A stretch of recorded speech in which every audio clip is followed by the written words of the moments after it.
बात उस दौर की है जब टिहरी शहर डूबा नहीं था। यहाँ एक तरफ बांध निर्माण का कार्य चल रहा था तो दूसरी तरफ बांध विरोध का आंदोलन भी गति पकड़ रहा था। सुंदरलाल बहुगुणा इस बांध के विरोध में अनशन पर थे और उन्होंने भागीरथी नदी के किनारे ही एक झोपड़ी में रहना शुरू कर दिया था। प्रदर्शन के इन्हीं दिनों में से एक दिन उन्होंने नदी किनारे बैठकर अपने उन दिनों को याद किया जब देश की आज़ादी से पहले वो स्वतंत्रता संग्राम में शामिल थे। उस दौरान एक समय ऐसा भी आया था जब वो अंग्रेजी हुकूमत को चकमा देने के लिए सुंदरलाल बहुगुणा से सरदार मानसिंह बन गए थे और लंबे समय तक अपनी इसी पहचान के साथ रहे। अपने उन दिनों को याद करते हुए उन्होंने एक लंबा वृत्तांत लिखा था जिसमें उस दौर की घटनाओं का दिलचस्प ब्यौरा दर्ज है। नमस्कार, मैं हूँ प्रगति और आज आपको बताऊंगी कि जब सुंदरलाल बहुगुणा सरदार मानसिंह बने तो हुआ यूं था।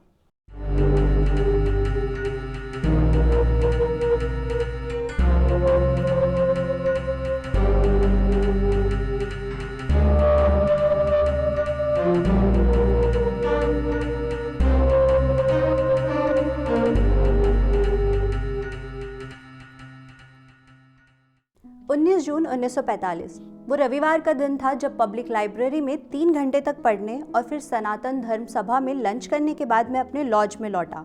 अपने कमरे के बाहर पुलिस वालों की साइकिलों को देख मैं हैरान रह गया। लाहौर के संत नगर में स्थित उस लॉज में मेरे साथियों ने जैसे ही मुझे लॉज में आते देखा, वो एक झटके में मुझे वहां से दूर खींच कर ले गए।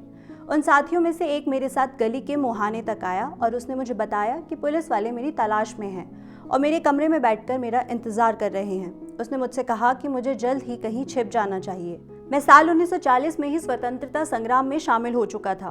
तब मेरी उम्र सिर्फ 13 बरस थी। जिस व्यक्ति ने मुझे प्रेरणा दी थी वो गांधी के सत्याग्रही श्रीदेव सुमन थे, जो खुद भी टिहरी रियासत के रहने वाले थे। भारत छोड़ो आंदोलन के दौरान उन्हें आगरा जेल में कैद किया गया था। वहां से रिहा होते ही वो टिहरी आए, लेकिन टिहरी में उन्हें फिर से कैद कर लिया गया और टिहरी जेल की सख्त निगरानी में उन पर देशद्रोह का मुकदमा चलाया गया। मैं तब टिहरी में इंटरमीडिएट का छात्र था।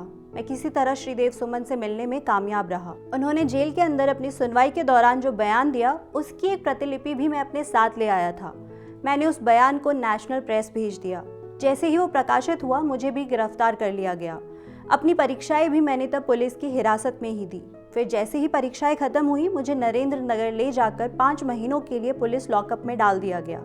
इसी दौरान टिहरी रियासत में नागरिक अधिकारों की मांगों को लेकर श्रीदेव सुमन आमरण अनशन कर रहे थे। 84 दिनों के अनशन के बाद 25 जुलाई 1944 के दिन टिहरी जेल के ही अंदर उनकी मृत्यु हो गई। इधर लगातार हवालात के कठोर जीवन में कंकड़ों वाली रोटी और मिट्टी का तेल मिली हुई दाल खाने के चलते मैं बीमार पड़ने लगा था। वो गर्मियों के दिन थे और मुझे नहाने का जो पहला मौका दिया गया वो पूरे 63 दिन बाद आया था। मुझे हर हफ्ते पुलिस के मुख्य अधिकारी के सामने पेश किया जाता था, जो मुझसे पूछता कि अब तुम्हारा दिमाग कैसा है। इस पर मेरा जवाब होता बिल्कुल वैसा ही जैसा मेरी गिरफ्तारी के वक्त था। मेरी तबीयत लगातार बिगड़ रही थी और डॉक्टरों ने लॉकअप में मेरा उपचार करने से इनकार कर दिया था। तब एक स्ट्रेचर में डालकर मुझे अस्पताल ले जाया गया। वहाँ से छूटते ही मैं लाहौर निकल गया, जहाँ मेरा बड़ा भाई पढ़ाई कर रहा था। लाहौर के सनातन धर्म कॉलेज में मेरा भी दाखिला हो गया। रोज तड़के 3 मील पैदल चलने के बाद बच्चों को ट्यूशन पढ़ाने से जो 10 रुपये महीने के मिलते थे, उससे बस नमक लगी रोटी और चाय की ही व्यवस्था हो पाती थी। ऐसी गरीबी और खराब स्वास्थ्य होने के बाद भी मैं अर्धवार्षिक परीक्षा में इतिहास और राजनीति विज्ञान में प्रथम आया। तब प्रोफेसर रोशनलाल वर्मा, जो स्वयं भी भारत छोड़ो आंदोलन के दौरान जेल में रह चुके थे, उन्होंने मुझ में दिलचस्पी ली और मुझे राजनीतिक विज्ञान में ऑनर्स कोर्स लेने के लिए प्रोत्साहित किया। मेरे पास पाठ्यक्रम की किताबें भी नहीं थी, लिहाजा मेरा अधिकतर वक्त लाइब्रेरी में ही गुजरता। वार्षिक परीक्षा में मेरे अंक और भी बेहतर आए और तब मुझे छात्रवृत्ति मिलने लगी। मुझे याद है कि एनुअल फंक्शन के दिन डॉक्टर गोपीचंद भार्गव ने मुझे जवाहरलाल नेहरू की डिस्कवरी ऑफ इंडिया देकर पुरस्कृत किया था। सब कुछ ठीक चल रहा था और मेरे प्रोफेसरों को पूरा विश्वास था कि मैं यूनिवर्सिटी टॉप करके कॉलेज का नाम रोशन करूंगा। मेरा भाई इस वक्त तक अपनी पढ़ाई पूरी करके घर लौट चुका था। लाहौर में भी प्रजामंडल की एक शाखा थी, जिसे उन लोगों ने शुरू किया था जो रोजगार की तलाश में टिहरी से लाहौर आए थे। मैं भी अक्सर इसकी मीटिंग में जाया करता था, इसलिए स्थानीय पुलिस मुझे खोजते हुए मेरे कॉलेज हॉस्टल पहुंची थी। मेरे साथियों का कहना था कि अगर मैं टिहरी लौट गया तो वहां मुझे जेल में डाल दिया जाएगा और मेरी हत्या कर दी जाएगी। ऐसे में उन्होंने मुझे अग्रवाल हॉस्टल भेज दिया, जहाँ शिमला के कामेश्वर पंडित जी रहा करते थे। वो अर्थशास्त्र में पीएचडी कर रहे थे। वो जब भी बाहर जाते तो मुझे अपने कमरे में ही बंद कर जाते और मैं सिर्फ रात को ही बाहर निकल पाता। एक हफ्ते इस तरह रहने के बाद मेरे दोस्तों ने मुझे लयालपुर भेजने की योजना बनाई।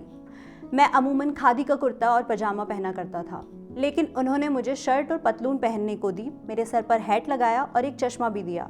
अब मैं पूरी तरह एक अलग इंसान बन चुका था। शाम होने पर वो मुझे एक साइकिल में बैठाकर शाहदरा स्टेशन ले गए। यहाँ से लयालपुर को जाने वाली ट्रेन में बैठाने के साथ ही उन्होंने मेरी जिम्मेदारी तुजेल अहमद को सौंपी, जो लेबर यूनियन के सचिव थे। हम लोग देर रात लयालपुर पहुंचे। मेरा नाम बदलकर मान सिंह रख दिया गया था, इसलिए मेरा परिचय इस तरह दिया गया कि मैं काम की तलाश में अंबाला से आया हूँ। अगले दिन तुजेल अहमद ने एक कॉटन मिल के मजदूर की नौकरी के लिए मेरा आवेदन पत्र तैयार किया। इसे उन्होंने उर्दू में लिखकर मेरा अंगूठा लगवा लिया था। नौकरी के लिए लाइन लगाए हुए तमाम लोगों के साथ ही मैं भी लाइन में शामिल हो गया। एक मजदूर की तरह दिखने के लिए मैंने लंबा कुर्ता और लुंगी पहनी हुई थी। कुछ ही देर में मिल का मैनेजर आया और उसने मुझसे मेरे अनुभव के बारे में पूछा। जिन लोगों को इस काम का पहले से अनुभव था उन्हें चुना जा रहा था और बाकी सभी को वापस लौटने के निर्देश दिए जा रहे थे।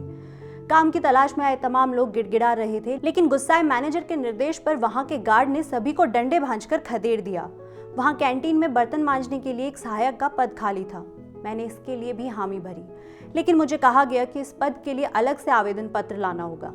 अंततः हम सभी को वहां से बाहर कर दिया गया और मिल के दरवाजे बंद हो गए।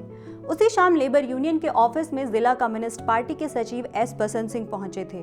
उन्हें जब बताया गया कि मैं कल से मिल की कैंटीन में बर्तन मांजने की नौकरी करने वाला हूं, तो उन्होंने साफ कहा, नहीं, मैं इससे स्कूली बच्चों को पढ़ाने की नौकरी दूंगा। अगले ही दिन मुझे अनाज व्यापारी सरदार गुरदयाल सिंह के घर ले जाया गया। मुझे उनके गांव जाना था, लेकिन तभी एक बुजुर्ग सरदार जी वहां आए और मेरे बारे में जानने के बाद उन्होंने निवेदन किया कि मुझे उनके साथ भेज दिया जाए, क्योंकि वो एक दुर्गम गांव में रहते थे जहां कोई भी ट्यूशन पढ़ाने वाला नहीं था। उनका नाम सरदार घुला सिंह था। वो चक झुमरा के पास बसे सिखावाला में एक बड़े किसान थे। तकरीबन 3 घंटे तांगे में सफर करने के बाद जब हम उनके गाँव पहुंचे तो अंधेरा हो चुका था। उनके 3 बेटे और 2 बेटियां थीं। उनका बड़ा सा घर बिल्कुल किले जैसी 4 दीवारी के अंदर था और बाहर मजदूरों की छोटी छोटी झोपड़ियां थी। सरदार जी ने अपने परिवार से मेरा परिचय कराया। लयालपुर की पंजाबी मुझे समझ में नहीं आती थी, लेकिन मुझे समझ आया कि उनके 8वीं में पढ़ने वाले दोनों बेटे निरंजन और करनैल मेरे आने से बहुत खुश थे। सरदार बसंत सिंह ने मेरी काफ़ी तारीफ की थी, लेकिन यहाँ सरदार जी और उनके बच्चों को समझ आ गया था कि मैं एक शिक्षक के रूप में उनसे किसी काम का नहीं हूँ, क्योंकि मुझे ना तो उर्दू पढ़नी आती थी और ना ही गुरमुखी। मुझे घर के बाहर अलग से एक कमरा दे दिया गया था, जहाँ मैं अधिकतर समय दरवाज़ा बंद करके उर्दू पढ़ने और लिखने की कोशिश करता रहता, लेकिन ये बहुत मुश्किल था। करीब 1 हफ्ते बाद ये तय हुआ कि मुझे चक झुमरा से वापस लयालपुर की ट्रेन में बैठा दिया जाए। मैं इस बात से काफ़ी परेशान था कि वहाँ पुलिस मुझे पहचान लेगी, लेकिन जब मैं गांव से निकलने लगा तो सरदार जी के बड़े बेटे निरंजन ने अपने पिता से निवेदन किया कि मुझे यहीं रहने दिया जाए, क्योंकि उसे मेरे साथ खेलना पसंद था। इसी तरह से इस परिवार के साथ मेरा रहना सुनिश्चित हो गया। जल्द ही मैंने पाया कि गुरमुखी सीखना उर्दू से काफ़ी आसान है। इसके लिए मुझे सिर्फ अक्षरों पर पकड़ बनाने की ज़रूरत है। तब मेरे छात्र ही मेरे शिक्षक बन गए थे और जब वो स्कूल में होते तो मैं गुरुद्वारे में बैठकर ग्रंथ साहिब पढ़ा करता था। इसे पढ़ना और समझना आसान था। इस दौरान मैंने गांधी जी की कई पुस्तकें मंगवाई और उनकी आत्मकथा के साथ ही उनके रचनात्मक कार्यक्रम को बारीकी से पढ़ा समझा। इनसे मुझे एक नया नज़रिया मिला। मुझे समझ आया कि सिर्फ नारे लगाना या लेख लिखना ही आज़ादी की लड़ाई में शामिल होना नहीं है, बल्कि इनसे ज़्यादा ज़रूरी गांधी जी का रचनात्मक कार्यक्रम है। सेवा, स्वाध्याय, श्रम और अंततः तपस्या व संयम के माध्यम से आत्मानुशासन। लाहौर में मैं बेहद गरीबी में रहा, लेकिन यहाँ पूरे परिवार का प्यार और स्नेह मुझे मिल रहा था। मुझे सिर्फ एक शिक्षक नहीं बल्कि सरदार जी अपने बड़े बेटे जैसा मानने लगे थे। लिहाजा मेरे लिए सारी सुविधाएं यहाँ मौजूद थी। लेकिन गांधी जी के लेखन ने मेरी आंखें खोल दी थी। मैंने चरखा काटना शुरू कर दिया। कपास यहाँ खेतों में उगती थी और बड़े बड़े चरखे लगभग हर घर में चलते थे। मैं जब कटाई करने बैठा तो शुरुआत में सबको लगा कि मैं बस शौकिया तौर पर ये कर रहा हूँ, लेकिन जब उन्होंने मुझे घंटों चरखे के पास बैठा देखा तो गांव के बच्चों और युवाओं ने मुझे घेर लिया और मेरा मजाक बनाते हुए वो कहने लगे, कुड़ी है कुड़ी, यानी ये लड़की है लड़की। काटना तब लड़कियों का ही काम समझा जाता था। जिस परिवार के साथ मैं रह रहा था उनके लिए स्थिति तब और भी असहज हो गई जब मैंने खादी भंडार के कपड़े पहनने से भी इनकार कर दिया और अपने हाथ से बनाए हुए मोटे कपड़े पहनने लगा। सफ़ेद कपास के अलावा यहाँ भूरे रंग की कपास भी उगाई जाती थी और उनकी धुनाई खेस यानी शॉल और चादर बनाने के लिए की जाती थी। पगड़ी के कपड़े के लिए मैं अब भी खादी भंडार पर ही निर्भर था। इसके बाद मैंने अगला काम सड़कों की सफाई का शुरू किया। यहाँ चारों तरफ गंदगी और मानव मल फैला रहता था, जिस पर मैं पहले तो राख या मिट्टी डाल देता था और फिर उसे एक बाल्टी में उठाकर फेंक दिया करता था। मेरे इस काम से परिवार वाले परेशान हो गए। ये उनके परिवार की शान के खिलाफ था कि उनका सबसे बड़ा बेटा मानव मल ढोने वाले कथित चूड़े का काम करे। सरदार जी और उनकी पत्नी उन लोगों को खूब कोसते जो सड़कों पर गंदगी फैलाते थे। मैं दलितों में भी दलित हो गया था, क्योंकि यहाँ के कई दलित परिवार कचरा उठाने का काम छोड़कर मजदूरी करने लगे थे। लेकिन मेरे लिए अपने अहंकार को खत्म करने के लिए सबसे सम्मानजनक काम था। मैंने इसकी महत्ता को बहुत सालों बाद तब समझा जब हमने 1956 में सिलियारा आश्रम स्थापित किया। गांधी जी के भगवान आलीशान मंदिरों में नहीं रहते थे, ना ही वो सोने की मूर्तियों में बसते थे। गरीबों में सबसे गरीब ही उनके भगवान थे। जब मैं मानव मल उठाने लगा तब मैंने उन दलितों की पीड़ा को समझा जो शहरी इलाकों में बने पुराने ढंग के शौचालयों में हर दिन मानव मल उठाया करते थे। आज़ादी के बाद जब मैं टिहरी में जिला कांग्रेस कमेटी के महासचिव के रूप में काम कर रहा था तो मैंने वाल्मीकि मोहल्ले में लोगों को लड़ते झगड़ते देखा। पूरा दिन मैला ढोने के बाद वो लोग इसे भूलने के लिए शराब पीते थे और फिर आपस में लड़ाई झगड़ा किया करते थे। पुलिस या कोई भी व्यक्ति छुआछूत के चलते उनके झगड़ों में दखल नहीं देता था। मेरे लिए देखना असहनीय हो चला था। लिहाजा कथित उच्च जातियों से तमाम अपमान सहने के बाद भी मैंने वाल्मीकि बस्ती में एक स्कूल शुरू किया जो रात में चला करता था। आज़ादी के बाद भी टिहरी राज्य में छुआछूत पहले जैसा ही था, बल्कि शिल्पकारों को अब भी पानी और भोजन छूने या मंदिर में प्रवेश करने की अनुमति नहीं थी। मैंने छुआछूत के खिलाफ काम करना शुरू किया। रात्रि स्कूल शुरू हो ही चुका था, जहां खूब भक्ति गीत और भजन बजा करते थे। इसके अलावा हमने ठक्कर बापा छात्रावास भी शुरू किया, जो कि सभी समुदाय के छात्रों के लिए खुला था। इस छात्रावास की बिल्डिंग निर्माण में मैंने पूरे दिन मजदूर के रूप में भी काम किया। जल्द ही ये हाशिए के लोगों के उत्थान का प्रमुख केंद्र बन गया था। इसके बाद हमने मंदिरों में प्रवेश के लिए आंदोलन शुरू किया और इस दौरान अगस्त 1956 में बूढ़ा केदार मंदिर में हमें चप्पलों तक से पीटा गया। सिंगावाला की कहानी पर वापस लौटते हैं। वहाँ खाना बहुत अच्छा था, लेकिन मैंने इस पर गहनता से सोचा कि मुझे इतना अच्छा खाना खाने का क्या अधिकार है। परिवार के बड़े लोगों को ये समझाना मुश्किल था कि वो मेरे लिए सादा खाना बना दिया करे, इसलिए मैंने तय किया कि मैं दिन में सिर्फ एक ही बार भोजन करूँगा। मैंने पूरे 1 साल तक ऐसा ही किया, तब भी जब मैं ये गाँव छोड़ चुका था। इससे मैंने अपनी जीभ पर नियंत्रण सीखा, जो हमेशा स्वादिष्ट भोजन के लिए आतुर रहती थी। मुझे लगता है कि एक सामाजिक कार्यकर्ता के लिए जीभ पर दोनों तरह का नियंत्रण बहुत ज़रूरी है, स्वाद का भी और शब्दों का भी। ये ब्रह्मचर्य का पालन करने में भी मदद करता है। अपने सार्वजनिक जीवन में मैं लंबे उपवास इसी प्रशिक्षण के चलते आसानी से रख सका। मैं 2 महीनों के अंदर ही उर्दू और पंजाबी लिखने और बोलने लगा था। बच्चे भी मुझसे हिंदी सीख रहे थे। पढ़ाई लिखाई से ज़्यादा मेरे सादे जीवन ने उन्हें प्रभावित किया। वो मेहमानों को शराब पिलाने का विरोध करने लगे और उन्होंने मीट खाना भी छोड़ दिया था। इससे परिवार में बवाल मच गया। माँ ने मुझसे कहा, तू इन लड़कों को क्या सिखा रहा है?